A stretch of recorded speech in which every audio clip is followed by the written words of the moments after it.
uthukela inhliziyo ilanga engene ofini layo ngiyaxolisa kakhulu nami kahle uthukela inhliziyo ngishayanga leyo ndoda leyo inokube izingane zesikole bafika ngabahloli bathi hayi bangitusa bathi angiqhubele nomsebenzi apply yanda yathi because yayifika training vele apply ngapha country yayi apply sekuzi exposed kazi biza ukuthi ngisotsha mangiphume ngaphandle mangiyibuza apply madoda siyotholana naphi ngoba phela nini anitholakala kwaSaswazini anitholakala ngiyenza ukuthi nase Mozambique anithola yathi phuma into enkulu nje phuma ngoba wena bathi compromise usucompromise lama operation wethu ngaphuma ke ngahlubula ngene eSwazini mangene eSwazini wathi hey amaswazi awukuthatha wena akuphinde South Africa ungcone eMozambique la babuzoma ngithola khona wase ngibuza ngifuna ukuyofunda noma ngifuna ukuyotrainer futhi hayi ngathi ngifuna more training nakho ke sekuyi Angola ngifile Angola uyambona Colonel Mabalana Simon yes uEl nganginaye nisinaye futhi la bangazi ngikhishwa ke manje sengikhishwa ubani uComrade uChrisani uyangibiza ngiyila ukuthi hayi ngeexpertise ekunayo yami yokuthisha uyangifisa ukuthi ngiyoncedisa eDakawa naseMazimba lo ngila ngithola khona uMojo lona into zazizeka lapha eDakawa sengizikhuluma ngesingisi inkohlakala yenza khona kwakuvela ubuhlanga lapha uMojo behleli kusokubhekwe eEastern Cape nje seyibona ukhona umfana omnye abambulala kuphethe uMojo lapha benomela ingozi waseChesterfield igama lakhe uJovan ebulawe into eyodwa qaba wayezehleli iminyaka eminingi lapha bengafuna ubisa esikoleni ingane zabanye abantu naye lo kade phethe eTasikeni eTanzania uMabizelo vele Eastern Cape zazihlala nje ivike lodwa zidluse ziyofunda phetshe kuthiwa kulungiselwa ukuthi kuphathe abantu base Eastern Cape njengoba namhlanje nala kwa Defence Force namhlanje uma ungathatha statistics naye umtawo sengizwile abantu abaningi bathi hayi vele Northern Province yebo ngobuhlanga kepha ke kulikhona ibhunu lithi uma angahle aphike lizokusho ukuthi liyamazi iVluyise vele Eastern Cape ngayamagama sinhlanga zonke zisalezo siphelele la kwa Defence Force abeSuthu amaPedi zonke izizwe kodwa ke mangabe kukhona umpedi ozoqashwa i-first preference kulowo bangabe uzalelwe Eastern Cape you understand so ke mawuthatha ama statistics umtawu uadvisor iMinister of uzalelwe Eastern Cape leli bhunu lithi lizimisele ukufakaza lo ngicela ke manje ukuthi ujenene umtawu lo sebuyile futhi kwa Defence advisor iMinister lokho eselike lezi amabhizinisi kodwa ubuyile asho ukuthi angamanga lawo ngizolibiza lelo bhulu lithi limazi ivini uzalo lwakhe uadvisor uMinister uMinister bayena uzalo lwakhe impande zakhe se-Eastern Cape uadvisor uMinister nangu noMathanzima naye mkhulu kabi kuthiwa amasosha makaxoshe naye vele Eastern Cape nomashwala naye ngizwa ukuthi nalo uhlelo phezu kwami naye ushase ngathi vele Free State koSoweto bathi uzalo lwakhe se-Eastern Cape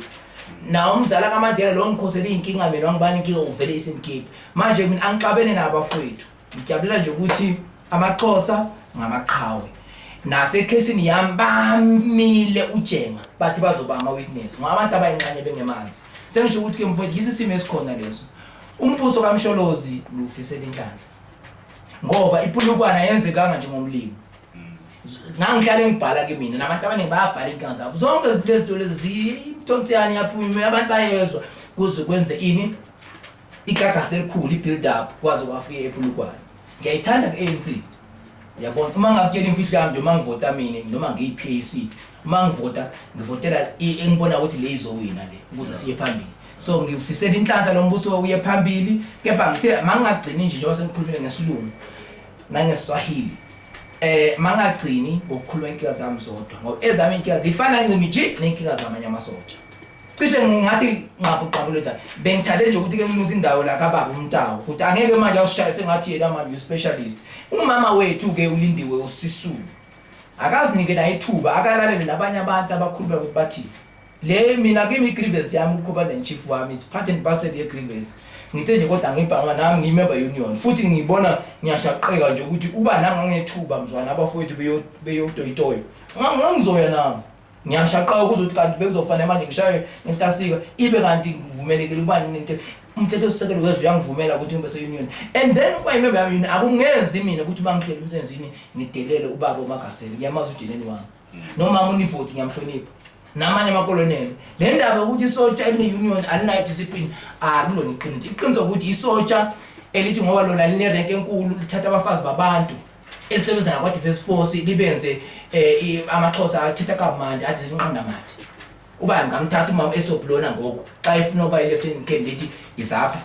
ndikula lento eyenzwa i-administration yabo boMojo lapho uMojo seyishaya ukuthi avala ama-union eyayicasula abantu bese baya union bese kuthiwa ke iyona ke yama union enza abantu bangabe discipline ukungcola kade bekwenza wayekhona ke noJeleni unyana kodwa ngimthandile futhi ngimxolele minister yami manje lokho ngimxolele wayekhona makuzwa lamanyala lawo kodwa uthe kumina nami igane lesokeni nami ngaphendula kumass media that is why ke ubona ngenza ivideo mfowethu kodwa ke ngithi ke malutshu njengoba ngikhalele baba ngiyathemba ukuthi ke nami ngiyosiwa umama wethu lo ushaya isithombe la usafuna kuyenza i-fitness test yakhe simnike ithuba. Okay, ufisela inhlanhla Kenneth. Ngiyabonga nje. Ngiyathemba ukuthi uba umsholozi ophela chief of staff commander in chief. Commander in chief I mean ngiyathemba ukuthi uzothathela into consideration wonke ama problems akho. Ngiyathemba nami ngoba la isicela khona nensizwa lena sihlele ePitori kodwa sonke singabantwana bakababa wethu lapha uGeneral uMagasela. Usiphethe kahle kuMagasela. Kodwa angeke phela abe umuntu naye omsula operfect kodwa siphila kahle futhi uyazazi inkinga zami nomama lo oyisekela lakhe univote siphilisana kahle sengathi ke ubaba nga-understand ukuthi la angingazi ke le kuba ushoke ngoba naye ke ubaba ushoke naye kule lungelo lakhe lokucabangayo kodwa la ekhaya lesiphilisana kamnandi ngabantu bakayinthele siliso le-army